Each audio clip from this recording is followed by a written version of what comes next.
Let's take a look at some of our national and international headlines for this Tuesday morning.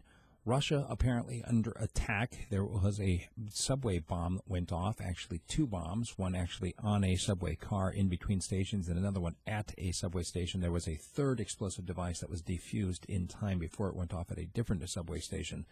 The immediate reaction is, of course, to call it terrorism. However, the investigators in Russia are allowing for other possibilities. Right now, they've opened a criminal investigation. Now, let's be clear. When somebody sets off a bomb, it is definitely a crime, but it is also terrorism. And however you want to investigate it, the probability is that whoever did it was doing it not so much for a financial gain as it was for some kind of an ideological point. We'll keep our eye on that. Once again, St. Petersburg subway bomb attack on Monday afternoon.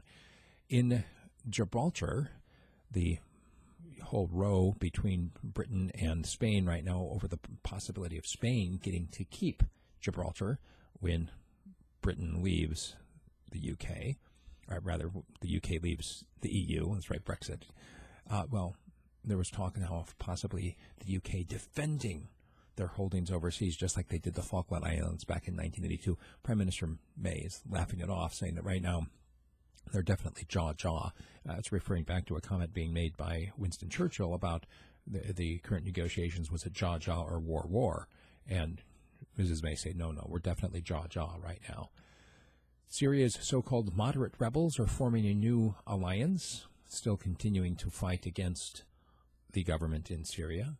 Turkey, meanwhile, has pulled out of Syria, or is pulling out, saying that their mission there is complete. Democrats in the United States are poised to filibuster Neil Gorsuch for his nomination to Supreme Court, and the Republicans are preparing to, quote, go nuclear. I just want to point out that the whole point of a filibuster has been largely neutered over the years, so that now there very rarely is an actual filibuster. Now it's just a matter of, well, do you have enough votes? Yes, no?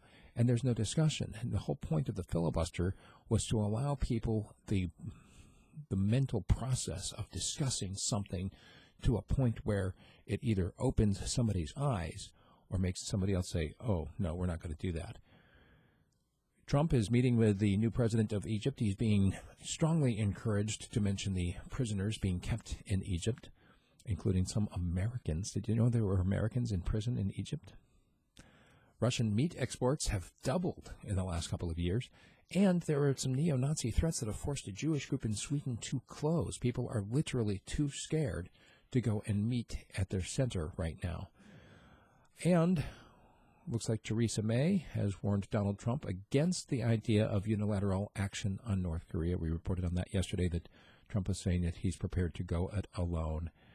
And that's what we've got for our national and international news. My commentary today is going to focus on a Alaska issue, although it's not uniquely Alaskan, the idea of so-called essential air service. What makes it essential for me to pay for somebody else's air flights?